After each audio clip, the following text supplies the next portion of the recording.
আমি স্নান করে চলে এসেছি আর এই যে অঞ্জলি দিতে বসেও গেছি। এখন প্রায় 3:30 মতো বাজে।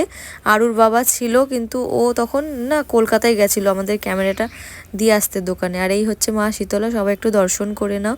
আর মায়ের কাছে যা মনস্কামনা আছে পূর্ণ হয়, সবই মায়ের কাছে জানালে। আর এই যে দেখো অঞ্জলির ফুল হাতে নিয়ে নিয়েছি, এখন অঞ্জলি দেওয়া হয়ে গেছে। ফুলটা এভাবে দিয়ে দিলাম, ঠাকুরের পায়ে দেবে, ছুঁড়ে দিলে তো সব দিকে ছড়িয়ে যায়, তার জন্য এভাবে গামলায় করে ঠাকুরের পায়ে দেওয়া হবে। এক জায়গায় করা হচ্ছে ফুলটা।